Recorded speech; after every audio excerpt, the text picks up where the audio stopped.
नमस्कार, आप देख रहे हैं डीडी न्यूज। आपके साथ मैं हूं गौरव श्रीवास्तव और आप देख रहे हैं हमारा खास कार्यक्रम खबर दुनिया की।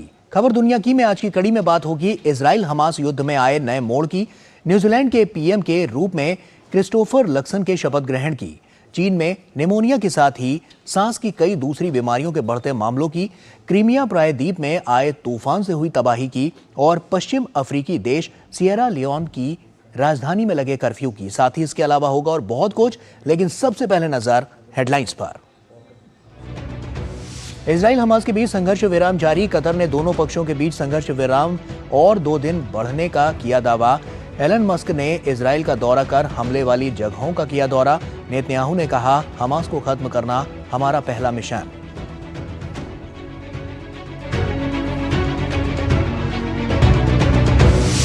क्रिस्टोफर लक्सन ने आज न्यूजीलैंड के प्रधानमंत्री पद की ली शपथ। लक्सन की पार्टी ने 2 अन्य पार्टियों के साथ गठबंधन कर बनाई सरकार। लक्सन ने सार्वजनिक सेवाओं में 6.5% की कटौती सहित कर कटौती और सरकारी अधिकारियों में कमी करने का किया वायदा।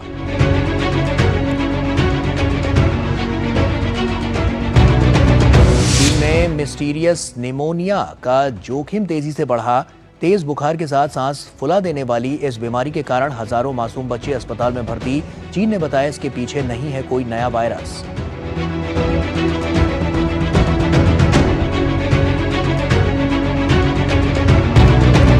गोवा में भारतीय अंतर्राष्ट्रीय फिल्म महोत्सव का 54वां संस्करण जारी। हॉलीवुड एक्टर माइकल डगलस महोत्सव में हुए शामिल। कहा, सत्यजीत रे से बहुत कुछ सीखा। सुप्रसिद्ध अभिनेत्री कैथरीन जेटा जोन्स भी इफ्फी के मंच पर आई नजर।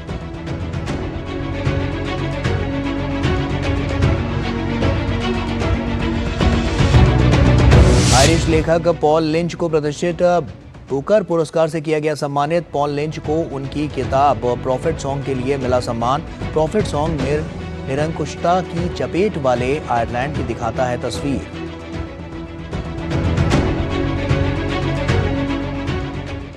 और आइए शुरुआत करते हैं और सबसे पहले बात करते हैं एशिया की।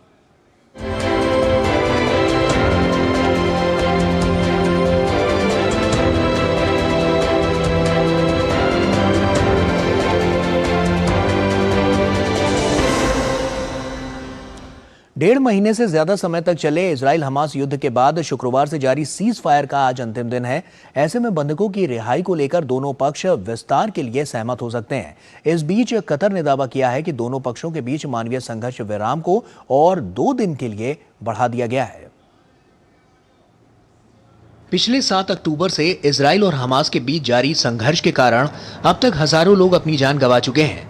इस संघर्ष के बीच 24 नवंबर को राहत की खबर आई, जब दोनों पक्ष बंधकों की रिहाई को लेकर 4 दिवसीय अस्थायी संघर्ष विराम पर सहमत हुए।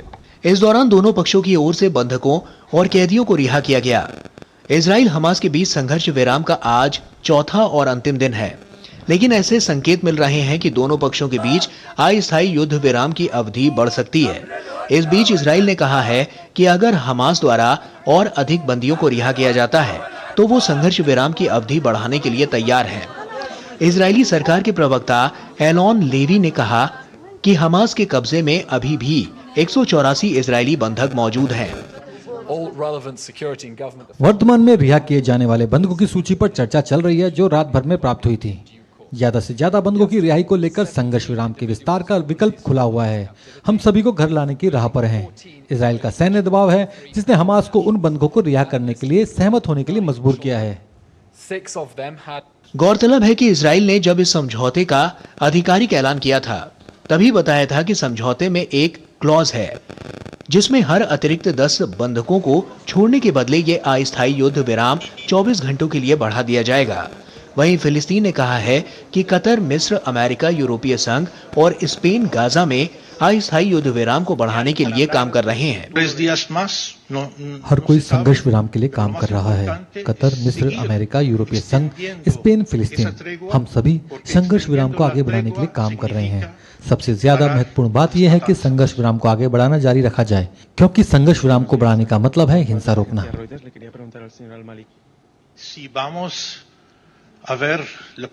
वहीं नाटो के महासचिव जेंस स्टोल्टेनबर्ग ने भी इजराइल और हमास के बीच 4 दिवसीय संघर्ष विराम को बढ़ाने का आह्वान किया है। उन्होंने कहा कि संघर्ष विराम के बढ़ने से ज्यादा बंधकों की रिहाई सुनिश्चित हो पाएगी। मैं हमास और इजराइल के बीच समझौते से बंधकों की रिहाई और अधिक मानवीय सहायता की पहुंच का स्वागत करता हूं। मैं संघर्ष विराम को बढ़ाने का आह्वान करता हूं। इससे गाजा के लोगों को बहुत आवश्यक राहत मिलेगी और अधिक बंधकों को रिहा किया जा सकेगा। इस बीच दोनों पक्षों की ओर से रिहा किए गए लोगों की घर वापसी पर उनके परिजनों में खुशी का माहौल है। आंखों में आंसू लिए ये परिजन अपने प्रियजनों की रिहाई को लेकर खासा रोमांचित दिखे। इस बीच टेस्ला और एक्स के मालिक एलन मस्क अपने समर्थन के लिए इजराइल पहुंचे। इजरायली प्रधानमंत्री बेंजामिन नेतन्याहू के साथ उन्होंने गाजा सीमा के पास किबुत्ज के खंडहरों का दौरा किया। इजराइल के प्रधानमंत्री बेंजामिन नेतन्याहू ने इस दौरान कहा कि हमारा पहला मिशन हमास को नष्ट करना है, क्योंकि क्षेत्र में शांति और सुरक्षा के लिए ये सबसे अहम है। उधर जर्मनी के राष्ट्रपति फ्रैंक वॉल्टर स्टीनमेयर और उनके इजरायली समकक्ष इसाक हर्जोग ने किबुत्ज बेरी का दौरा किया, जहां 7 अक्टूबर को हमास आतंकवादियों के हमले के दौरान 100 से अधिक निवासी मारे गए थे। किबुत्ज में आर्ट गैलरी और कन्वेनिंग सेंटर के पुनर्निर्माण का निर्णय लिया गया है। मैं जर्मन संसद का आभारी हूं, जिसने अगले साल आर्ट गैलरी और कन्वेनिंग सेंटर के पुनर्निर्माण के लिए 7 मिलियन यूरो देने की घोषणा की है। उधर दोनों पक्षों की ओर से लोग संघर्ष विराम को बढ़ाने पर बल दे रहे हैं। इजराइल के लोग अपने परिजनों की सुरक्षित रिहाई को लेकर संघर्ष विराम के विस्तार की बात कर रहे हैं, तो वहीं गाजा वासियों ने भी हमास और इजराइल के बीच 4 दिवसीय संघर्ष विराम के विस्तार का आह्वान करते हुए कहा कि उन्हें भरोसा है कि हम लोगों को संघर्ष से राहत मिलेगी। हम चाहते हैं कि सभी बंधक अब घर आ जाएं। मैं चाहती हूं कि युद्ध विराम जारी रहे और मैं वह सब कुछ करना चाहती हूं जो उन सभी को घर वापस लाने के लिए जरूरी है। गौरतलब है कि मौजूदा समझौते के तहत हमास इजराइल के कुल 50 बंधकों को छोड़ रहा है और बदले में इजराइल कुल 150 फिलिस्तीनी कैदियों को अपनी जेल से रिहा कर रहा है। लेकिन दुनिया भर के देशों की बढ़ती मांग के मद्देनजर इस संघर्ष विराम के और बढ़ने की उम्मीद है। और बुलेटिन में फिलहाल यहाँ एक छोटे से ब्रेक का वक्त हो गया है, जल्द लौटते हैं। साल बरस और सदी नहीं, एक युग गुजर जाएगा। उम्र न पूछो वंडर की, जब फर्क नजर आएगा। वंडर सीमेंट, फर्क नजर आएगा। ब्रेक के बाद एक बार फिर से आप सभी का स्वागत है। न्यूजीलैंड के प्रधानमंत्री के रूप में क्रिस्टोफर लक्सन ने सोमवार को पद और गोपनीयता की शपथ ली। उनकी राष्ट्रीय पार्टी ने शुक्रवार को 2 छोटी पार्टियों के साथ समझौता किया। न्यूजीलैंड में गत महीने आम चुनाव हुए थे। पीएम लक्सन ने कहा कि वो मंगलवार को कैबिनेट की पहली बैठक करेंगे और जल्द 100 दिवसीय योजना को अंतिम रूप देंगे। पिछले 6 सालों के लेबर पार्टी के शासन को खत्म करते हुए क्रिस्टोफर लक्सन ने सोमवार को न्यूजीलैंड के प्रधानमंत्री पद की शपथ ली। मध्यम वर्ग के लिए करों में कटौती और अपराध के खिलाफ कार्रवाई करने के लक्सन के वादे को देश की जनता उम्मीद भरी निगाह से देख रही है। न्यूजीलैंड की गवर्नर जनरल सिंडी किरू की अध्यक्षता में हुए शपथ ग्रहण समारोह में पूर्व व्यवसायी क्रिस्टोफर लक्सन ने देश के 42वें प्रधानमंत्री के रूप में शपथ ग्रहण की। गौरतलब है कि लक्सन एक रूढ़िवादी गठबंधन का नेतृत्व कर रहे हैं, जिनकी राष्ट्रीय पार्टी ने सरकार बनाने के लिए शुक्रवार को 2 छोटी पार्टियों के साथ समझौता किया था। इस मौके पर क्रिस्टोफर लक्सन ने कहा कि वो मंगलवार को कैबिनेट की पहली बैठक करेंगे और जल्द 100 दिवसीय योजना को अंतिम रूप देंगे। प्रधानमंत्री नियुक्त किया जाना एक बड़ा सम्मान है और मैं चाहता हूं कि आने वाले वर्षों में हम सब मिलकर काम करेंगे। मैं आगे की तरफ देख रहा हूं। मुझे लगता है कि हमारे पास एक मजबूत उत्पादक एकीकृत टीम का मंत्रालय है जो वास्तव में सभी न्यूजीलैंड वासियों के लिए काम करेगा। क्रिस्टोफर लक्सन ने जोर देते हुए कहा कि हमारा सबसे पहला काम अर्थव्यवस्था को पटरी पर लाना है। उन्होंने साथ ही कहा कि हमें जीवन यापन की लागत कम करनी होगी और मुद्रास्फीति को नियंत्रण में रखना होगा, ताकि हम ब्याज दरें कम कर सकें और भोजन को अधिक किफायती बना सकें। लक्सन ने सरकारी नौकरशाही के आकार को कम करने का भी वादा किया है, जिसमें सार्वजनिक सेवा में कर्मचारियों की संख्या 6.5% की कटौती शामिल है। It is a huge honor to be appointed Prime अब Minister. हमारी जिम्मेदारी है कि हम न्यूजीलैंड वासियों को उनके जीवन की गुणवत्ता में बेहतर सुधार प्रदान करें और मैं सकारात्मक बदलाव लाने के लिए आप में से प्रत्येक के साथ काम करने के लिए काफी उत्सुक हूं। देश का हित हमारा सबसे प्रमुख एजेंडा है। Responsibility to deliver for New Zealanders. 78 वर्षीय विंस्टन पीटर्स ने भी प्रधानमंत्री लक्सन के साथ उप प्रधानमंत्री के रूप में शपथ ली। गौरतलब है कि हाल ही में हुए देश की 122 सीटों के लिए चुनाव में लक्सन की नेशनल पार्टी ने 48 सीटें जीती, जबकि उनकी सहयोगी एससीटी पार्टी ने 11 और न्यूजीलैंड फर्स्ट पार्टी ने 8 सीटों पर जीत दर्ज की। वहीं दूसरी तरफ लेबर पार्टी केवल 34 सीटों पर ही जीत दर्ज करा पाई थी। और चीन में निमोनिया के साथ ही सांस की कई दूसरी बीमारियों के मामले बढ़ रहे हैं। फिलहाल बच्चों में ज्यादा केस आ रहे हैं। कई बच्चों को सांस लेने में परेशानियां हो रही हैं और लंग्स में इन्फेक्शन भी हो रहा है। चीन में रेस्पिरेटरी डिजीज के बढ़े हुए मामलों का कारण इस वायरस को बताया जा रहा है। क्या है वहां के हालात, आइए जानते हैं।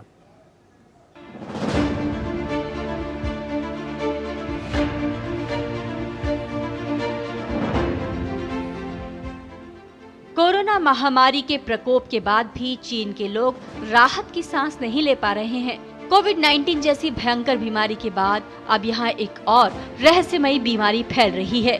चीन में मिस्टीरियस निमोनिया का जोखिम तेजी से बढ़ता दिख रहा है। चीन में मिस्टीरियस निमोनिया का जोखिम तेजी से बढ़ता जा रहा है। विशेष तौर पर छोटे बच्चे इसके अधिक शिकार हो रहे हैं। तेज बुखार के साथ सांस फुला देने वाली इस बीमारी के कारण हजारों मासूम बच्चे अस्पताल के बिस्तरों पर पहुंच गए हैं। रहस्यमय बीमारी के चलते देश के विभिन्न अस्पताल मरीजों से भर गए हैं। उधर चीन के स्वास्थ्य मंत्रालय ने बताया है कि देश भर में सांस की बीमारियों में आई अचानक वृद्धि के पीछे कोई नया वायरस नहीं है। चीन के राष्ट्रीय स्वास्थ्य आयोग के प्रवक्ता के अनुसार सांस की बीमारियों के लिए सामान्य वायरस जैसे इन्फ्लुएंजा वायरस ही जिम्मेदार है। हमें मामलों की जांच करने से पता चला है कि हाल ही में सांस लेने में दिक्कत संबंधी संक्रामक रोगों के बढ़ने का कारण इन्फ्लुएंजा है। इसके अलावा ये राइनो वायरस, माइकोप्लाज्मा निमोनिया, श्वसन सिंकाइटिल वायरस और एडोनो वायरस के कारण होता है। क्लिनिकों और दवा आपूर्ति की गारंटी को मजबूत करने पर हमारा जोर है। गौरतलब है कि चीन में डॉक्टर हफ्तों से वॉकिंग निमोनिया के मामलों में संभावित इजाफे को लेकर चेतावनी दे रहे हैं। वहीं किंडरगार्टन और प्राइमरी स्कूल के बच्चों के बीच माइक्रोप्लाज्मा से संक्रमण बढ़ने की लगातार खबरें सामने आ रही हैं। स्वास्थ्य मंत्रालय ने कहा है कि देश में मेडिकल सप्लाई की गारंटी होनी चाहिए और मेडिकल ट्रीटमेंट की सुविधाओं में बढ़ोतरी होनी चाहिए। स्कूलों, किंडरगार्टन और नर्सिंग होम जैसे प्रमुख भीड़भाड़ वाले स्थानों में महामारी की रोकथाम और नियंत्रण में अच्छा काम करना और लोगों के भीड़ और यात्राओं को कम करना बहुत ही जरूरी है। इस बीच विश्व स्वास्थ्य संगठन ने बीमारी की जांच के लिए चीन में हाल फिलहाल में फैले सभी तरह के वायरसों की सूची मांगी है। वहीं लोगों से कहा है कि वे मास्क पहनकर रहें और सोशल डिस्टेंसिंग का पालन करें। उधर विश्व स्वास्थ्य संगठन के एक अधिकारी ने कहा है कि ये बीमारी कोविड-19 जितनी घातक नहीं है। जैसे जैसे सर्दियां शुरू होती हैं, आमतौर पर सांस में दिक्कत संबंधी मामले बढ़ते हैं। हमको क्लिनिक और अस्पतालों में आने वाले रोगियों की अचानक वृद्धि से बचना होगा और यदि आप वास्तव में स्थिति से नहीं निपटते हैं तो संभवतः बहुत अधिक संक्रमण होंगे। मुझे लगता है कि हमने कोविड से जो सीखा है वह बहुत महत्वपूर्ण है। माइक्रोप्लाज्मा निमोनिया, जिसे मिस्टीरियस निमोनिया कहा जा रहा है, ये एक प्रकार की बैक्टीरिया से होने वाली समस्या है जो मुख्य रूप से बच्चों को अपना शिकार बनाती है। इसके कारण सूखी खांसी, बुखार और शारीरिक मेहनत करने पर सांस की तकलीफ हो सकती है। माइक्रोप्लाज्मा निमोनिया स्कूल, कॉलेज परिसर और नर्सिंग होम जैसे भीड़ भाड़ वाले इलाकों में खांसने, छींकने से निकलने वाले ड्रॉपलेट्स के संपर्क से तेजी से फैलता है। और वक्त यहां पर एक छोटे से ब्रेक का है, जल्द लौटते हैं। साल, बरस और सदी नहीं, एक युग गुजर जाएगा। उम्र न पूछो वंडर की, जब फर्क नजर आएगा। वंडर सीमेंट, फर्क नजर आएगा। काठमांडू के चोवर हिल पर स्थित प्रसिद्ध आदिनाथ मंदिर में धूमधाम से होने वाले चोवर मेले का आज समापन हुआ है। हर साल इस महोत्सव की शुरुआत अश्विनी शुक्ल पूर्णिमा के दिन होती है और समापन कार्तिक शुक्ल पूर्णिमा के दिन होता है। बौद्ध श्रद्धालु 5 दिनों का उपवास रखते हैं। इसी के साथ श्रद्धालु मंदिर परिसर में आसमान के नीचे तारों की छांव में रात गुजारते हैं। महोत्सव के दौरान होने वाले सप्त पूजा में ईष्ट को बर्तन और आभूषण चढ़ाए जाते हैं। शिव और देवी पार्वती की संयुक्त मूर्ति, जिसे अर्धनरेश्वर या आदिनाथ कहा जाता है, इस मंदिर में सुशोभित है। इस मंदिर से हिंदू और बौद्ध दोनों की अनुयायियों की आस्था जुड़ी है। हिंदू अनुयायी शिव को शक्ति के रूप में पूजते हैं, वहीं दूसरी ओर बौद्ध अनुयायी आदिनाथ को आनंददायी लोकेश्वर के रूप में पूजते हैं। और अब बात यूरोप की।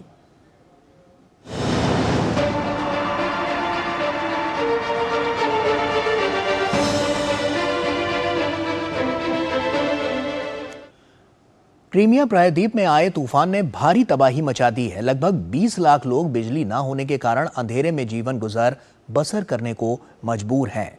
इस तूफान के कारण अब तक 3 लोगों की मौत हुई है और 10 से अधिक लोग घायल हुए हैं। क्रीमिया और सेवेस्तोपोल में बेट्टिना नामक तूफान का प्रकोप आसमान से आफत रूपी बारिश बनकर बरस रहा है। आपको बता दें कि यह तूफान काले सागर में आया है। हालांकि क्रीमिया प्रायद्वीप में आए तूफान से लगभग 20 लाख लोग बिजली न होने के कारण अंधेरे में जीवन गुजर बसर करने को मजबूर हैं। तूफान के कारण पावर ग्रिड फेल होने से शहर के निवासी अंधेरे में रह रहे हैं। इस तूफान के कारण 3 लोगों की मौत हुई और 10 से अधिक लोग घायल हुए हैं। वहीं रूस के आपातकालीन सेवा मंत्रालय ने 350 से ज्यादा लोगों को सुरक्षित ठिकानों तक पहुंचाया है। शहर में मामले की गंभीरता को देखते हुए क्रीमिया और सेवेस्तोपोल के गवर्नर ने आपातकाल की स्थिति घोषित कर दी है। इस तूफान के कारण समुद्र के किनारे बह गए हैं। ऐसा पहले कभी नहीं हुआ है। हम इस सब के खत्म होने का इंतजार कर रहे हैं। लोगों को अभी भी निकाला जा रहा है। शहर की कुछ अहम सड़कें अभी बंद हैं। बहुत सारी दुकानें क्षतिग्रस्त हुई हैं। इस बीच क्रीमिया की आफत थमने का नाम नहीं ले रही है। पहले रूस यूक्रेन संघर्ष की मार, अब तूफान के कारण अस्त व्यस्त होता जनजीवन। तूफान के चलते शहर की बुनियादी सुविधाएं चरमरा गई हैं और स्कूल समेत सार्वजनिक सेवाएं बंद हो गई हैं। वहीं शहर में बिजली ना होने के कारण बुनियादी सुविधाएं प्रभावित हुई हैं। प्रशासन भी शहर में बिजली की किल्लत को दूर करने के लिए प्रयासरत है।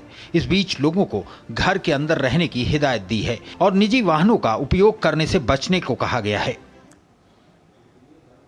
आयरिश लेखक पॉल लिंच को उनकी किताब प्रॉफिट सॉन्ग के लिए प्रतिष्ठित बुकर पुरस्कार 2023 से सम्मानित किया गया है। 46 साल के लिंच का उपन्यास प्रॉफिट सॉन्ग निरंकुशता की चपेट वाले आयरलैंड की तस्वीर दिखाता है। लंदन के ओल्ड बिलिंग्सगेट में आयोजित पुरस्कार समारोह में लिंच को श्रीलंकाई लेखक शेहान करुतिलका ने ये पुरस्कार प्रदान किया। गौरतलब है कि ये उपन्यास एक परिवार की कहानी बताता है जो एक ऐसी भयानक नई दुनिया से जूझ रहा है जिसमें वे लोकतांत्रिक मानदंड गायब होने लगते हैं जिनका वो आदी है। लिंच ने 50,000 पाउंड इनामी राशि वाला ये प्रतिष्ठित पुरस्कार जीतने के बाद कहा, मैं आधुनिक अराजकता को देखने की कोशिश कर रहा था। लंदन में रहने वाली भारतीय मूल की लेखिका चेतना मारू भी इस पुरस्कार की दावेदार थी। उन्होंने वेस्टर्न लेन उपन्यास लिखा है। छोटे से ब्रेक के लिए यहां पर रुक रहे हैं, जल्द लौटते हैं। साल बरस और सदी नहीं, एक युग गुजर जाएगा। उम्र न पूछो वंडर की, जब फर्क नजर आएगा। वंडर सीमेंट, फर्क नजर आएगा। ब्रेक के बाद एक बार फिर से स्वागत और अब बात अफ्रीका की।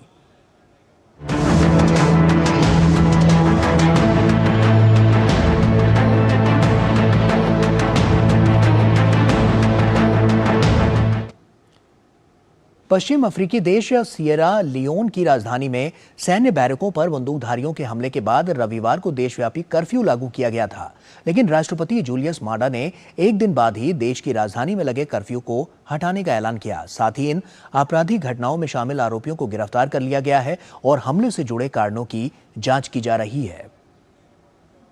पश्चिम अफ्रीकी देश सियरा लियोन के राष्ट्रपति जूलियस माडा ने देश की राजधानी में लगे कर्फ्यू को हटाने का ऐलान किया है।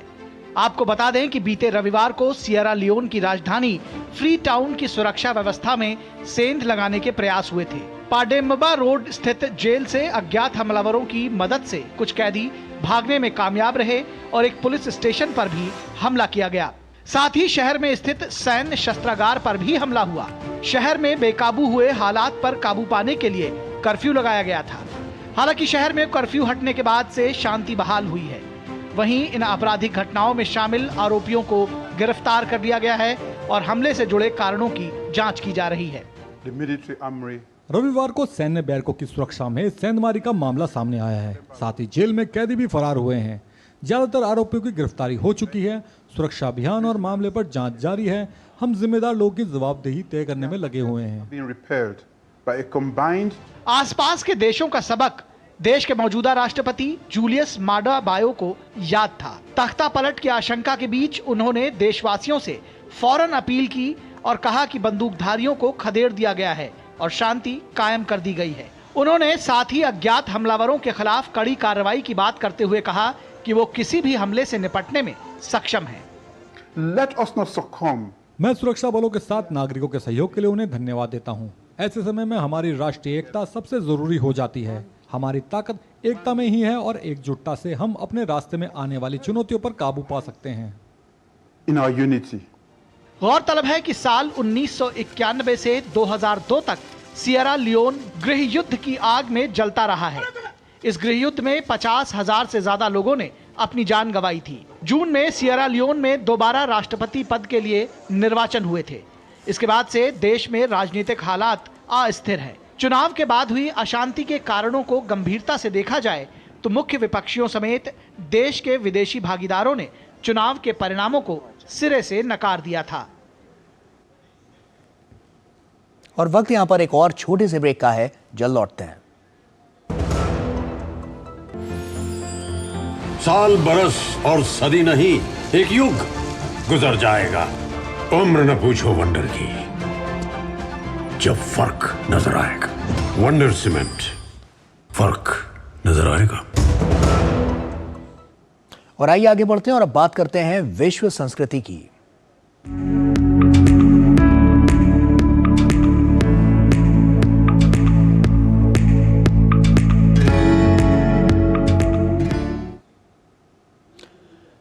और अब बात भारतीय अंतर्राष्ट्रीय फिल्म महोत्सव के 54वें संस्करण यानी इफ्फी 2023 की। आज इफ्फी में दुनिया भर के रुपहले पर्दे के बड़े नामों में शुमार अभिनेता और निर्माता माइकल डगलस और सुप्रसिद्ध अभिनेत्री कैथरीन ज़ेटा-जोन्स की धूम रही। आइए देखते हैं ये खास रिपोर्ट। दुनिया भर के रुपहले पर्दे के बड़े नामों में शुमार अभिनेता और निर्माता माइकल डगलस भारतीय अंतर्राष्ट्रीय फिल्म महोत्सव के 54वें संस्करण में हिस्सा लेने पहुंचे। साथ में सुप्रसिद्ध अभिनेत्री कैथरीना ज़ेटा-जोन्स भी इफ्फी के मंच पर नजर आईं। इफ्फी के 54वें संस्करण में माइकल डगलस को सत्यजीत रे लाइफ टाइम अचीवमेंट पुरस्कार से नवाजा जाएगा। इस मौके पर उन्होंने कहा कि सत्यजीत रे से उन्होंने बहुत कुछ सीखा है। When I realized that he was not only the director, but he was a writer, that he was a film editor, that he was a musician, that he authored books. He was quite an extraordinary man. And then also the sense of dealing with people.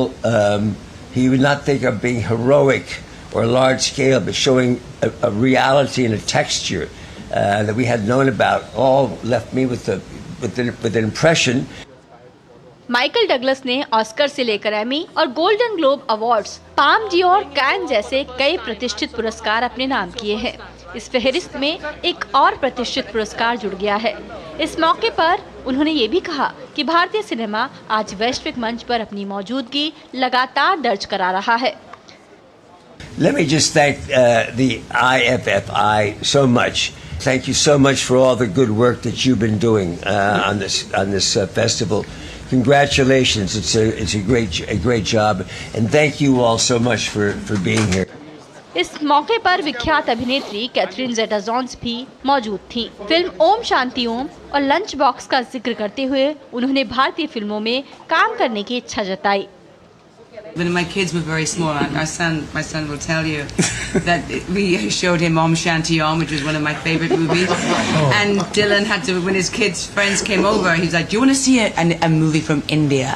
It's my mom's favorite movie, and we love it. And I would love to be part of something in the industry.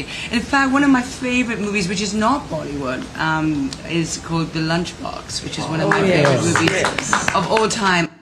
Michael Douglas 28 नवंबर को master class लेंगे, जहां वे सिने प्रेमियों के साथ अपने अनुभव भी बांटेंगे। मंगलवार को इफ्फी के 54वें संस्करण का समापन हो रहा है। बेहद आत्मीयता के साथ, खुले दिल के साथ माइकल डगलस ने सत्यजीत रे को याद किया और भारतीय फिल्मों में काम करने की इच्छा भी जाहिर की। यही तो आकर्षण है, प्रभाव है भारतीय सिनेमा का कि आज विश्व के श्रेष्ठ कलाकार भी यहाँ खींचे चले आ रहे हैं। कैमरा पर्सन प्रमोद नेगी के साथ जया सिन्हा, डी न्यूज़, पणजी, गोवा। और इसी के साथ फिलहाल इतना ही। हमारी पूरी टीम को दीजिए इजाजत। नमस्कार।